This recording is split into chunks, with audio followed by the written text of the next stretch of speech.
English कैसे सीखें YouTube channel में आपका स्वागत है। इस क्लास में हम इस स्टोरी के एक एक वर्ड का उच्चारण लिखकर इसे ट्रांसलेट करेंगे और इसकी वर्ड मीनिंग आपको लिखकर बताएंगे, जिससे आपको इंग्लिश पढ़ने के साथ साथ उसकी मीनिंग भी निकालना आसानी से आने लगे, आपकी वोकैबुलरी और वर्ड मीनिंग भी और अच्छी हो। इसी के साथ आप कर दीजिए इस वीडियो को लाइक और मैं करता हूँ शुरू। हार्ट ऑफ गोल्ड, सोने का दिल। हार्ट का मतलब होता है दिल या फिर हृदय, ऑफ का गोल्ड सोना। देयर वंस लीव्ड, एक बार रहता था, आ रिच मैन, एक अमीर आदमी। लीव्ड का मतलब है रहता था, आ एक, रिच अमीर, मैन आदमी। ही यूज्ड टू गिव, वह दिया करता था। गिव का मतलब होता है देना, यूज्ड टू गिव है तो दिया करता था। ही वह। आ लॉट ऑफ आर्म्स, बहुत सारी भीख। अलॉट ऑफ का मतलब है बहुत सारी, यानी बहुत ज्यादा। आर्म्स भीख। टू द पुअर, गरीबों को। एंड और हेल्प्ड एवरी नीडी पर्सन, और वो हर एक ज़रूरतमंद आदमी की मदद करता था। हेल्प्ड का मतलब है मदद करता था। एवरी हर यानी प्रत्येक, नीडी पर्सन ज़रूरतमंद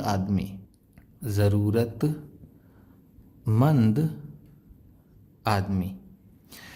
हु केम, जो आता था।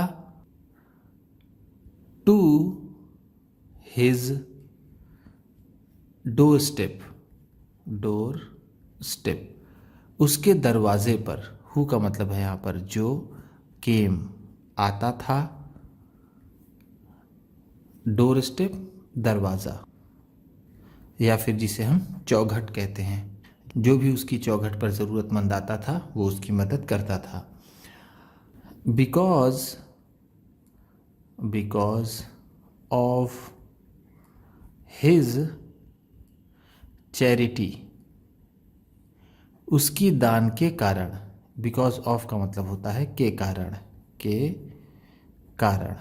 हिज चैरिटी, अपने दान के। चैरिटी का मतलब है दान। एंड जेनेरोसिटी,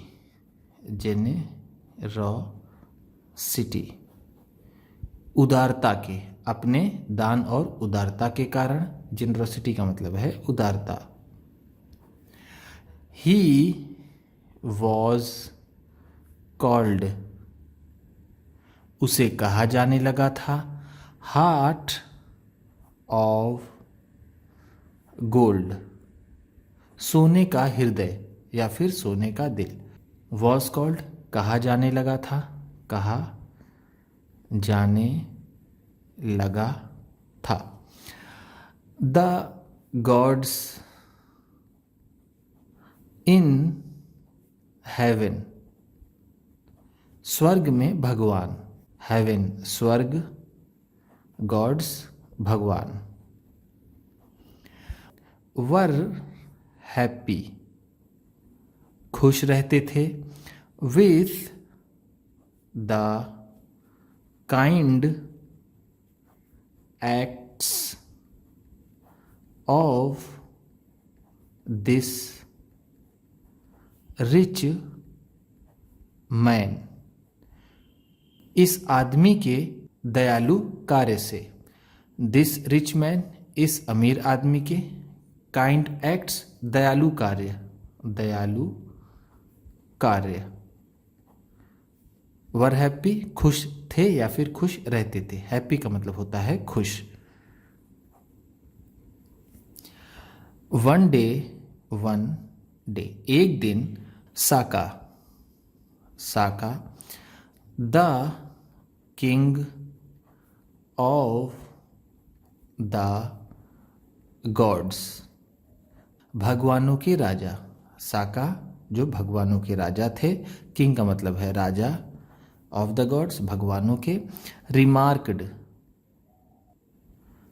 टिप्पणी की। रिमार्क का मतलब होता है टिप्पणी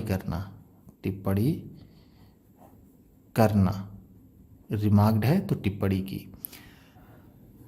इट्स वेरी इजी, यह बहुत आसान होता है। फॉर आ रिच मैन, किसी भी अमीर आदमी के लिए। टू बी जेनरस, दयालु होना। जेनरस का मतलब होता है दानवीर या फिर दयालु, हम यहाँ पर इसे दानवीर कहेंगे, दानवीर। टू बी होना, इजी आसान, वेरी बहुत। वॉट इज प्रेजवर्दी, इज तारीफ के योग्य वो है। आ पुअर, मैंस जेनरोसिटी,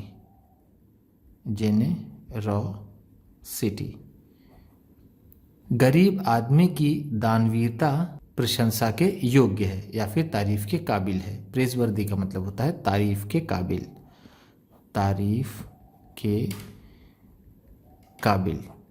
इज है। पुअर मैन्स गरीब आदमी की, जेनरोसिटी दानवीरता। द गॉड्स भगवानों ने। डिसगाइज्ड रूप बदला। देमसेल्व्स खुद का, भगवानों ने खुद का रूप बदला। एज थीव्स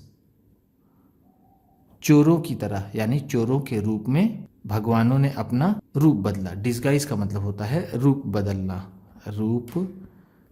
बदलना, डिसगाइज्ड है तो रूप बदला। देमसेल्व्स खुद का। एज थीव्स चोरों के रूप में,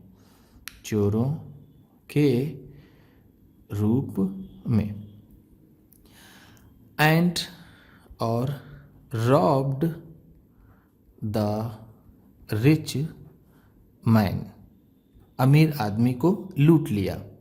रॉब्ड लूट लिया।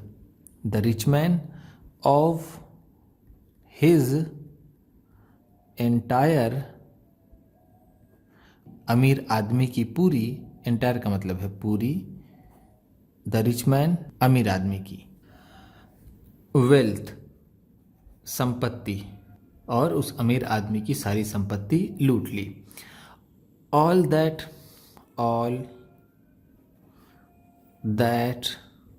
वॉज लेफ्ट, जो सिर्फ बचा था। विथ हिम उसके पास।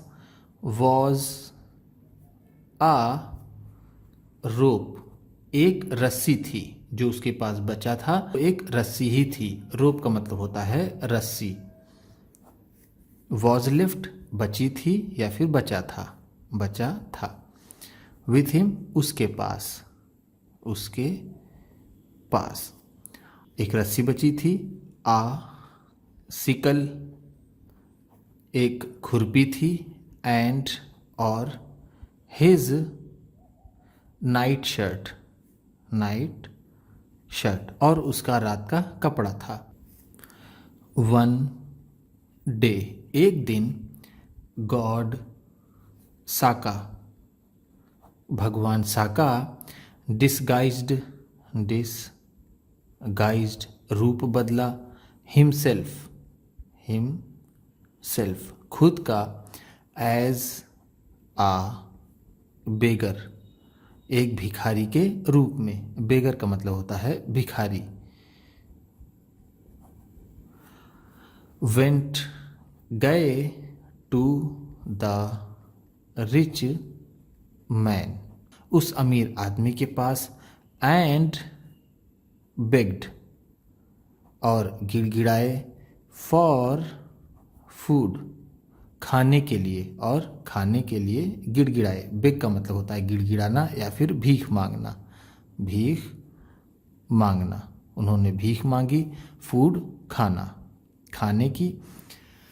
द रिच मैन, वो अमीर आदमी, वॉज ईटिंग, खा रहा था। The only piece of bread, सिर्फ रोटी का एक टुकड़ा। ही हैड, जो उसके पास था। वॉज ईटिंग, खा रहा था, खा रहा था। पीस, टुकड़ा। ओनली, सिर्फ। बट, लेकिन। ही गेव, उसने दे दिया। इट, इसे। टू द बेगर, उस भिखारी को। सीइंग दिस, ऐसा देखकर या फिर इसको देखकर। द गॉड्स डिसाइडेड, डिसाइडेड, भगवानों ने फैसला किया। डिसाइड का मतलब होता है फैसला करना, फैसला करना। डिसाइडेड है तो फैसला किया। टू मेक हिम, उसे बना देने का। रिच, अमीर। वंस अगेन, फिर से। वंस अगेन का मतलब है फिर से, फिर से या फिर दोबारा। ऐसा देखकर भगवानों ने ये फैसला किया कि उसे फिर से दोबारा अमीर बना दिया जाए। उम्मीद करता हूँ इस क्लास में बताई गई वर्ड मीनिंग्स और सेंटेंसेस आपको अच्छे लगे होंगे, ये स्टोरी अच्छी लगी होगी, ये प्रोनाउंसिएशन, ये उच्चारण आपको समझ में आया होगा। इसी तरह की वीडियोस के साथ साथ ढेर सारी रीडिंग की, ट्रांसलेशन की और बहुत से इंग्लिश सीखने वाली वीडियोस पाने के लिए चैनल को सब्सक्राइब कीजिए और ये वीडियो किसी न किसी अपने एक दोस्त को, मित्र को, परिवार वाले को शेयर भी ज़रूर कर दीजिएगा। तो चलिए मिलते हैं फिर अगली वीडियो में।